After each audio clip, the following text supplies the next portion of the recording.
Bonsoir à tous. Avez-vous déjà entendu parler de la fille au foulard briseuse de mariage précoce? Non? Haïti peut-être? Toujours pas? Eh bien aujourd'hui, nous allons à la rencontre de Adja Idrissaba, la jeune Guinéenne activiste qui a fait de la protection des droits des femmes et des enfants son cheval de bataille. Mais d'abord, voici le sommaire. Adja Idrissaba nous invitera dans son intimité, partagera avec nous les moments marquants de sa vie et son combat. Ensuite, dans la rubrique Web Trottoir, nous visionnerons les vidéos sur le thème du féminisme. Puis, les rubriques questions à trous et astuces nous permettront d'apprendre un peu plus sur notre invité du jour.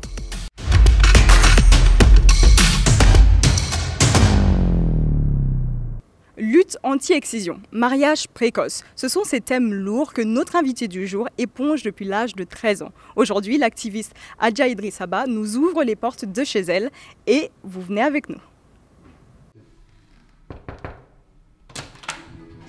Ah Lucien, c'est toi. Ah, ça y est, la caméra Diaspo Connexion, bienvenue chez moi. Je suis en train de danser, hein. Ah ouais, déjà, tu commences? Ah ouais, Diaspo, bienvenue. Ah oui, il faut des bavons. Il y a tes toi aussi. Ah!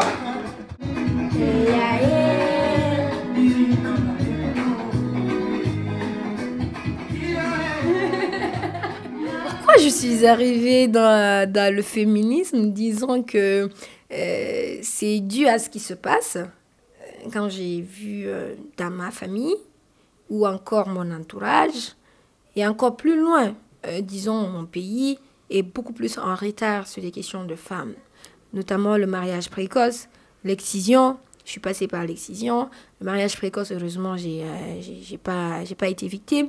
Mais ça continue dans nos communautés. On vit cela, on est témoin.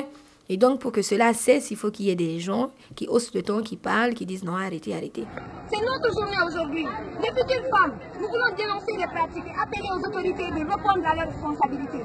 Mais malheureusement, on vient jusqu'au niveau, on même pas quelques mètres, on nous arrête en disant qu'il faut arrêter. Ils n'ont même pas pu lire le message qui se trouve sur les pancartes. Franchement, nous sommes déçus d'eux et c'est pas comme ça qu'on peut gérer un pays. Cette rage qui était à moi, on venait surtout de résoudre quelques cas de viol dans la même semaine et de violences qui n'ont pas été suivies, qui n'ont pas été accompagnées, la justice n'a pas agi et donc on était frustrés à l'occasion d'une journée qu'on vienne danser, faire de la mamaya, faire comme si genre tout était bien et tout ça. On n'était pas d'accord avec ces discours-là et c'est comme ça on est sorti un bon 8 mars et malheureusement ils ont failli nous tabasser, ils ont arrêté certaines, ils nous ont jeté du gaz lacrymogène. Le monde entier a vu, on a été écouté, entendu et apprécié, surtout le combat a été soutenu.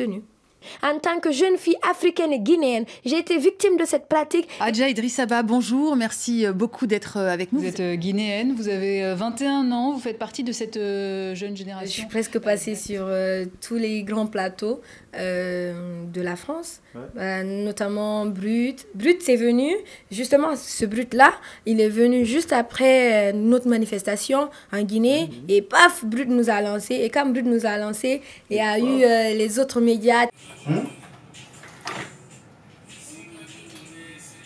Emmanuel Macron, c'est joli. Ah ouais, c'est vraiment magnifique. Et en plus, c'était à l'occasion d'un déjeuner, pas seulement déjeuner, mais pour échanger entre leaders, parler des droits des femmes. Et il nous a écouté, entendu tout ce qu'on fait. Il était ému de savoir que ouais, il y a des filles comme ça, des filles comme Adja qui mènent le combat en Guinée, en Afrique de l'Ouest. La France est vraiment un pays qui admire ce combat et qui est dans le combat pour les femmes. Donc c'est pourquoi je me sens très bien ici parce que les ONG sont là, les gens sont des militants, on a presque le même sang chaud et j'adore ça parce que c'est mon monde et donc c'est très facile pour moi de m'intégrer et de partir plus vite. Je continuerai de me battre. Pas forcément pour moi, mais pour les autres. Et pour ça, c'est par le cœur que je mène ce combat. C'est une passion, le féminisme. C'est une passion pour moi d'aider les filles. Parce que j'ai eu des filles qui ont dormi avec moi sur le même lit, qui étaient victimes, qui pleuraient et tout. Ça fait très mal. Ça fait très mal. Et ça nous encourage. Parce que si tu ne vis pas la chose, tu ne peux pas défendre la chose.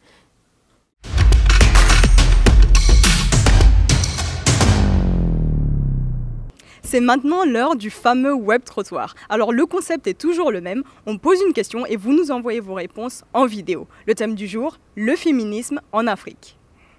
Bonjour, je m'appelle Kadiyata, je n'ai que quelques secondes pour vous parler du concept de féminisme, chose presque impossible. Vous savez que c'est un concept très très large, il y a pléthore de définitions. Et dans ce pléthore de définitions, moi, le concept qui colle le plus à moi, c'est la doctrine qui préconise, j'insiste sur le terme qui suit, qui préconise l'équité entre l'homme et la femme. C'est ma définition, c'est ma vision.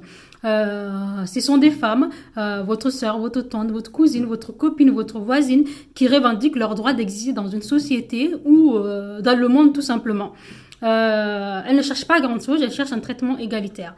Donc, ce que moi je pourrais conseiller en tant que femme vivant au XXIe siècle, il faut qu'on essaie de créer une société dans laquelle on peut s'affranchir des codes sociétaux, culturels, pour mieux vivre ensemble, pour que chacun trouve sa place. Voilà, au revoir. Bonjour, je m'appelle Mamadou Diakhabi, jeune Guinéen vivant en France. Je suis géologue de formation et écrivain. Je réagis à la thématique sur le féminisme en Afrique. J'estime que le féminisme dans son acception occidentale qui prône l'égalité homme-femme n'a pas sa place en Afrique. Parce que l'homme ne peut être l'égal de la femme. La femme est largement, je dis bien largement, au-dessus de l'homme. Égalité dans le traitement, certes, mais on ne peut être égaux. Toutes les femmes, même les plus mauvaises, sont des reines, n'en déplaise aux machos. Merci. Moi, c'est Daouda Kanté, diplômé en droit, carrière judiciaire. La question du féminisme en Afrique est très difficile à aborder dans la mesure où, comment dirais-je, la société a plus de poids sur les femmes. La société ne permet pas aux femmes de réclamer un certain nombre de libertés. Or, même les lois ont une source subsidiaire, les coutumes. Donc, les coutumes ont plus de force en Afrique que les lois. Ça reste une problématique très difficile à aborder. Bonjour, moi c'est Fatimata Diara, étudiante en architecture et urbanisme, activiste de développement communautaire.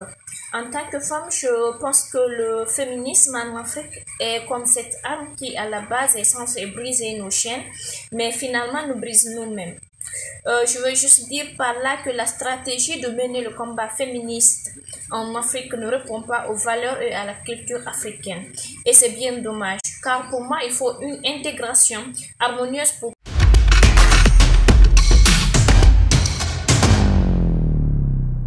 C'est la rubrique Question à trous. Je vais rejoindre Lucien et Adja et ensemble, on va voir ce qu'elle a dans le ventre. Alors, j'ai retrouvé Lucien et Adja pour la rubrique Question à trous. Alors, accroche-toi parce que ça va aller vite. Alors, c'est parti. Moi, féministe, je me définis comme une personne qui... Et humanitaire. Milite pour... Les droits des femmes. Alors, moi, féministe, je refuse le cliché de la femme. Effrontée. Parce que... Je suis bien éduquée. Quand même. Moi, féministe, en Guinée, mon objectif est de lutter contre... Les violences faites aux femmes. Et d'insérer dans le programme un thème comme... L'éducation à la sexualité, parce que c'est très important. Moi, féministe, je sais aussi cuisiner un bon plat chaud de...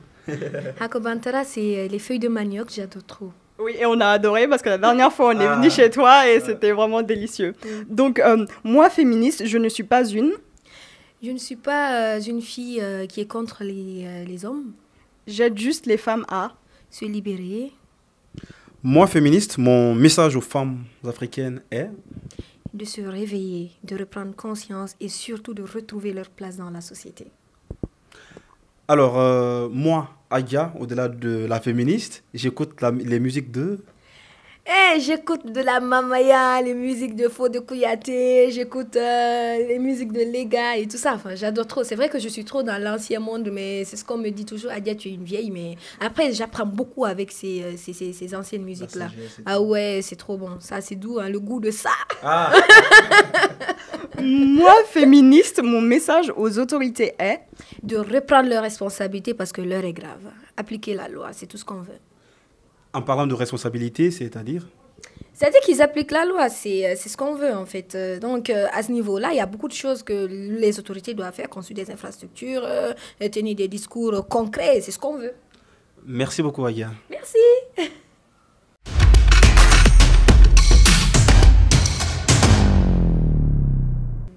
Je laisse Lucien et Adja pour la rubrique Astuces et elle vous expliquera comment réussir une manifestation. Oui, merci Rabi et bienvenue dans la rubrique Astuces. Aujourd'hui, la question du jour concerne les manifestations d'intérêt général réussies. Quelle est l'astuce? Eh bien, il n'y a pas de secret. Hein. Enfin, quand je prends par exemple le 8 mars dernier, en 2018, on a su se mobiliser. On est allé d'école en école. On a mobilisé les élèves, les jeunes filles qui étaient conscientes que oui, c'était normal de réclamer nos droits. Et ensuite, au-delà de ça, on a pris une autorisation publique pour venir passer notre mot. Mais malheureusement, ça n'a pas bien tourné. Mais après, on a toujours un plan B. C'est-à-dire, quand tu as des objectifs, il faut savoir faire, prioriser surtout les plans, mais savoir qu'après, si ça ne réussit pas, il y a un autre plan qui peut réussir.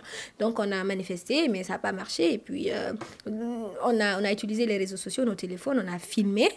Et là, c'est vraiment parti, c'est-à-dire au-delà de nos attentes. Donc, c'est allé plus qu'on ne l'imaginait et ça a réussi. Donc, il n'y a pas de magie dans ça.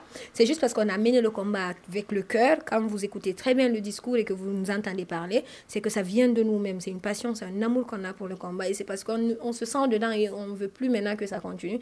Et voilà. Alors, on peut dire que c'est la force du numérique.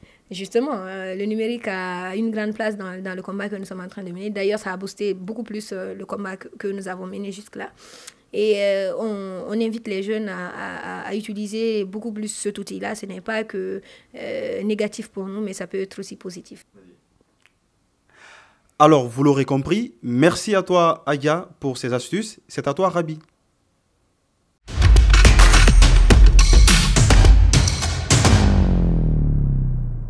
Malheureusement, c'est la fin de l'émission. Mais on se retrouve la semaine prochaine pour un nouvel épisode de Diaspo Connexion sur Espace TV. À bientôt.